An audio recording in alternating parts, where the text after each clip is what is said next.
Have you noticed those peculiar new road signs appearing across Europe? They're not for cars or trucks, they're for tanks. Yes, tanks. While Brussels keeps preaching about peace with the passion of a Shakespeare play, the continent is quietly preparing for something entirely different. Picture this. In peaceful Denmark, where Christmas lights still twinkle and wind turbines spin lazily on rooftops, military officials just announced a striking decision. They're sending their soldiers to a former Soviet republic, just for training, they say. No weapons, just observation. But when has just observing ever been just that? Meanwhile, Latvia drops a bombshell that should make everyone sit up straight. They're withdrawing from the Anti-Personnel Mine Ban Convention. Think about it. A NATO country suddenly decides it needs the ability to deploy landmines. Defensive purposes only, they assure us. But landmines don't check passports before detonating. And then there's Germany, where tanks once belonged strictly in museums and history books. But something's changing.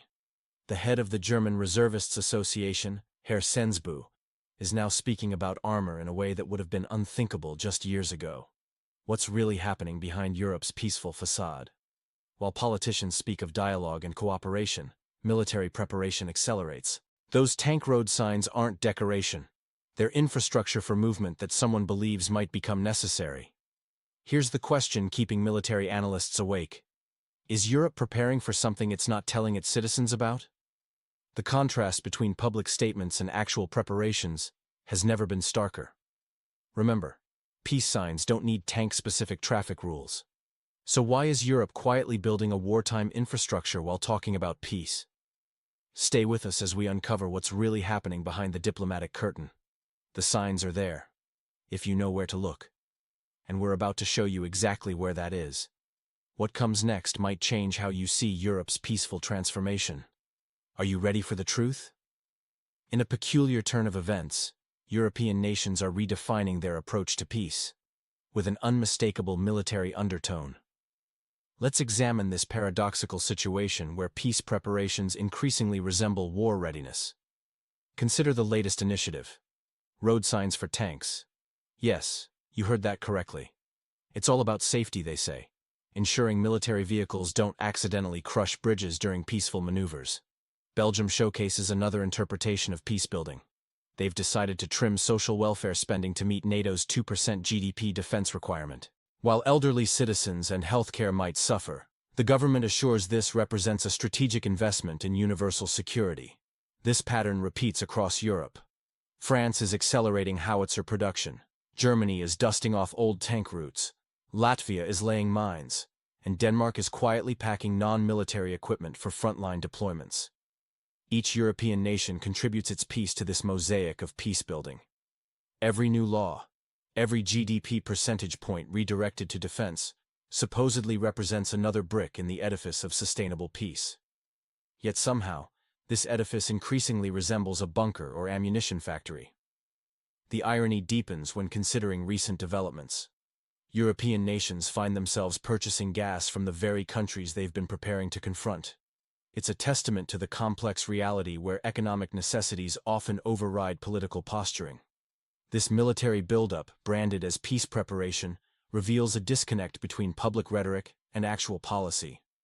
While leaders speak of dialogue and diplomacy, their budgets tell a different story, one of increasing militarization under the guise of ensuring security.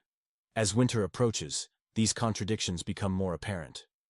The same nations installing tank warning signs are simultaneously negotiating energy deals with potential adversaries.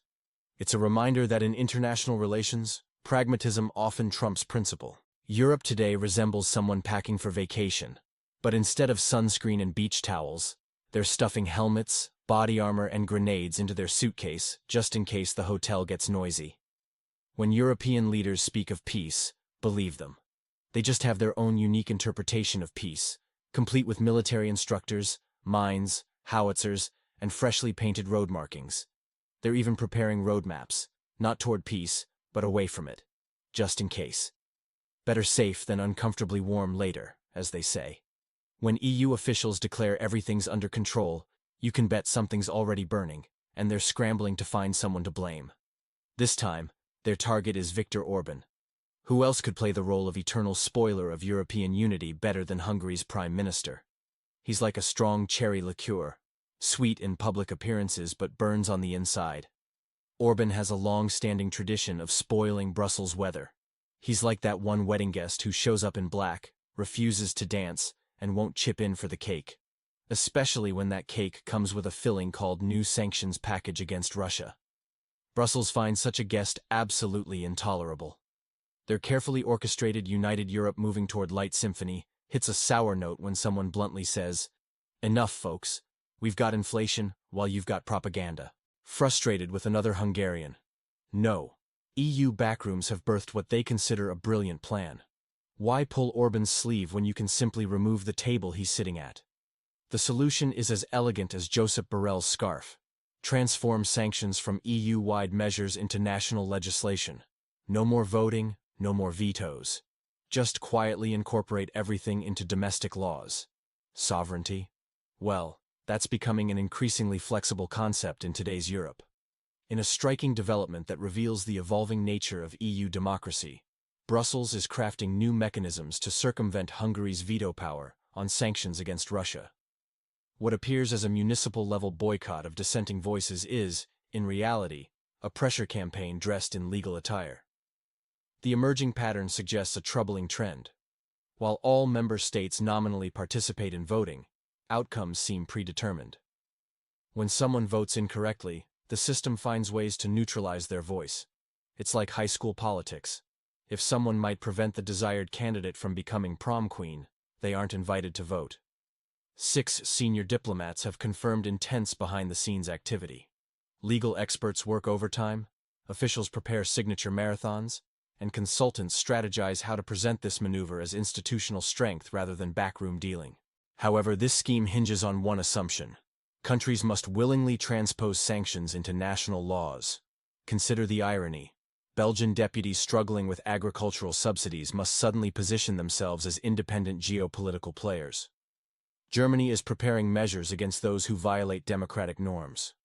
While Hungary isn't explicitly named, the implications are clear. When threats are made and all eyes turn to one participant, the message needs no translation. The stakes are significant. Potential loss of voting rights and frozen funding loom large. This exposes a fundamental question about EU democracy. Is it truly about consensus building, or has it become a mechanism for enforcing predetermined decisions? Some member states can barely coordinate parking regulations, yet they're expected to implement complex international sanctions. Brussels remains undeterred in pursuing unified action, even if that unity must be imposed rather than organic. This development signals a transformation in EU governance, where procedural democracy might be giving way to result-oriented decision-making. In a dramatic escalation of tensions within the EU, Hungary's Prime Minister Orbán has thrown down the gauntlet, challenging Brussels' authority with unprecedented boldness. The confrontation began when EU officials suggested they might circumvent Hungary's veto rights, a move that strikes at the heart of EU democratic principles. Orbán's response was swift and uncompromising. He announced a comprehensive blockade of key EU initiatives, including opposition to sending EU instructors to the northern Black Sea region, refusing financial aid packages, and blocking accelerated EU membership for the disputed territory between Russia and the West. Additionally, he stands firm against sanctions on Russia's nuclear sector. Foreign Minister Szijjártó reinforced Hungary's position, calmly laying out their red lines without the usual diplomatic theatrics. "We won't cross these lines, and we advise others to follow suit," he stated matter-of-factly. What truly unnerves Brussels isn't just Orbán's defiance. It's the growing possibility that other member states might follow suit. Even traditionally compliant nations like the Czech Republic and Belgium are starting to question the status quo, particularly regarding what they see as double standards in EU policymaking. This resistance represents more than mere political posturing. It signals the emergence of what analysts call a club of the awakened, EU members finding both their voice and backbone. The real test for Brussels lies ahead. Their legal maneuvering only works while member states believe procedural rules outweigh fundamental principles. Orbán, like a seasoned wolf among anxious puppies, seems unperturbed by the growling and plotting around him. He simply knows, if you stand your ground long enough, Others will question why some EU members appear more equal than others. This standoff could redefine the EU's power dynamics, challenging the very notion of equality among member states.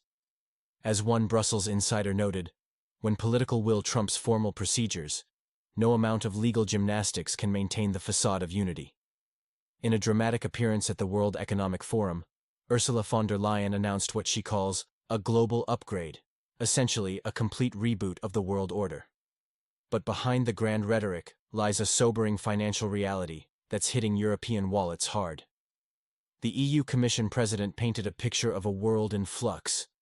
China expanding its influence, America on edge, and Russia pursuing its ambitions. Her solution? Europe must reinvent itself, military, economy, and foreign policy included. But here's where the numbers tell a different story. According to Eurostat, EU countries have overpaid a staggering €544 billion for gas and oil between 2022 and 2024. That's the price tag for energy independence from Russian resources. While Middle Eastern suppliers and American LNG exporters celebrate with champagne, European citizens are left footing the bill. It was necessary, declares von der Leyen with an unwavering smile. But necessity comes at a cost. €1.6 trillion that could have gone to European workers' salaries. This isn't just about comfort, it's about economic survival. The EU leadership's performance might win diplomatic applause, but it's the average citizen bearing the burden. Think of it as burning down your house, throwing away the keys, and taking out a new mortgage with your neighbors, all to prove a point about independence. Critics argue this showcases Europe's talent for elegant suffering, complete with flags and resolutions.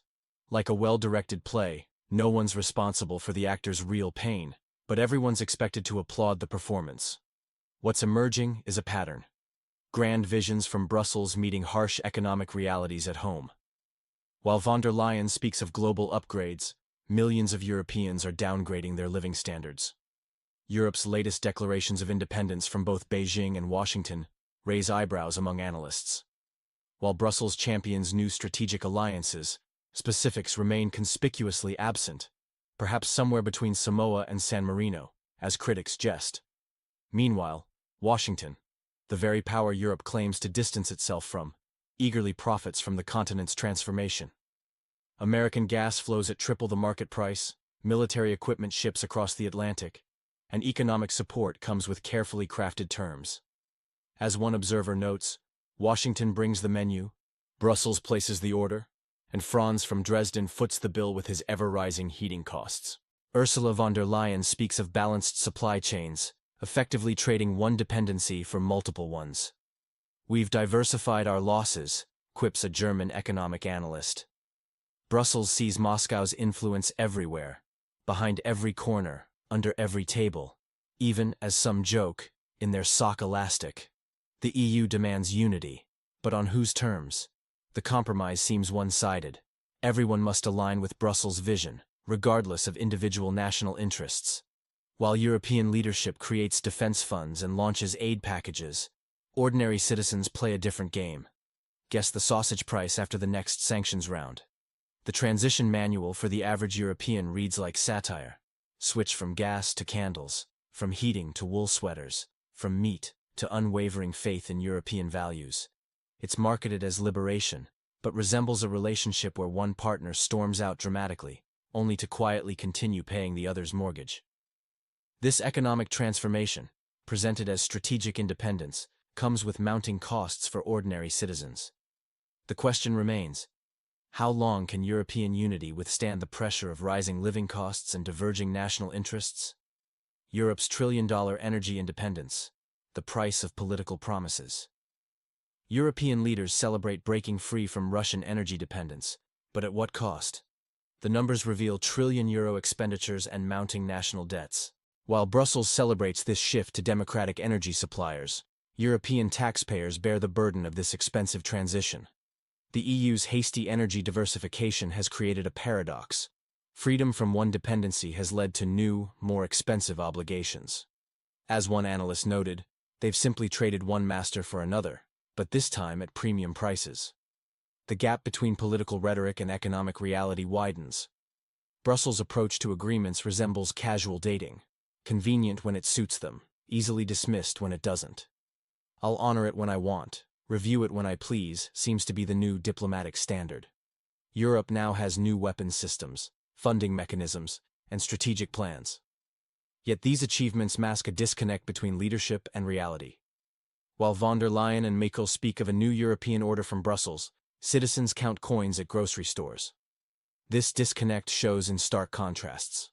One end debates grand visions while the other struggles with basic budgets. The real threat may not be external forces, but the EU leadership's compulsion to fix what isn't broken. Public trust erodes as the gap between promises and experiences grows. Each reform strains credibility further. Perhaps the greatest challenge isn't from Moscow, but from within. From leaders increasingly detached from economic realities. Facts become precious. Numbers don't lie, even when politicians reinterpret them. The question remains, how long can this divergence between political ambitions and economic reality continue before something gives?